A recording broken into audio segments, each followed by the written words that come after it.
Good morning, YouTube. How's everybody doing?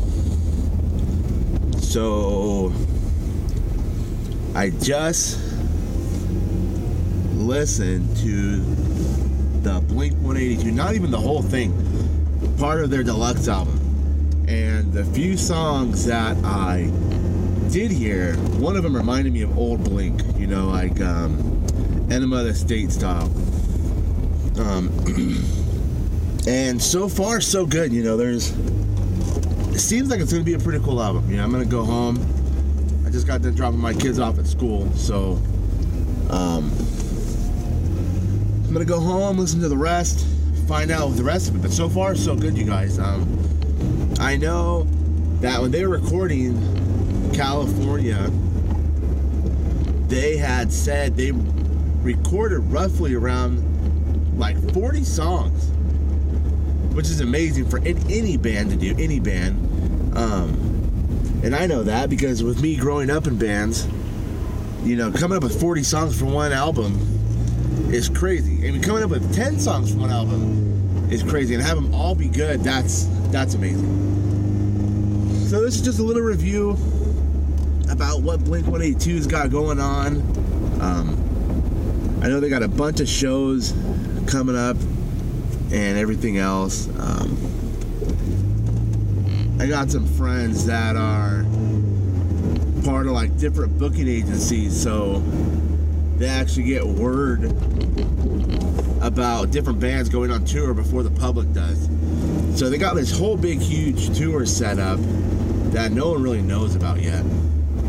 But you know, the Deluxe album seems like it's gonna be a great album. You know, so far what I've listened to, it seems awesome. You know, it seems really good. Seems, you know, it does match the California style. I'm not going to lie on that one. It does. It's basically just a continuance of that one. I'm not even really sure why they called it the Deluxe Edition. They should have just made a whole other CD out of it. And, you know, they could have had a second CD with Matt on it, which there's a lot of different discussion about Matt and how he is and all. You know, Matt needs to, you know, go back to Alkaline Trio. Actually, Matt never left Alkaline Trio. Myself personally, I never really got into him. I'm not saying it's a bad band. I just never really I never had any of their CDs. You know, there's a couple of songs there that I really like, and I think he's a great musician. You know, he's a great guitar player.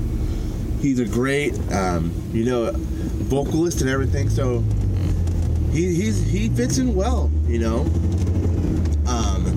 One thing I will say about the Deluxe Edition and, you know, different Blink-182 fans, if you're a die-hard Blink-182 fan, you know, Avenged Sevenfold fan, Metallica, any band, if you're a fan of any music artist, whether it be rock, punk, hip-hop, metal, anything, if you're a true fan to that band, you would not be scouring the internet to try and find a free download, to be able to download it for free. You will support that band and buy the album.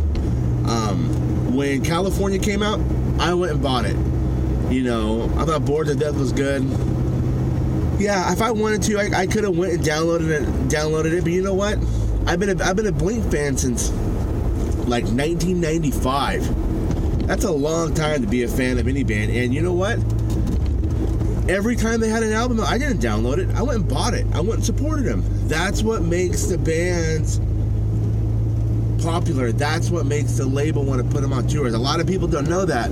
My background with record labels and playing in bands and touring, if a band doesn't have a good CD sell, there's no tour.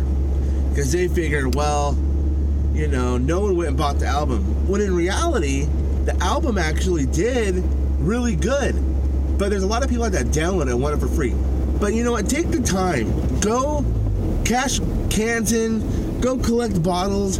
Go buy the album.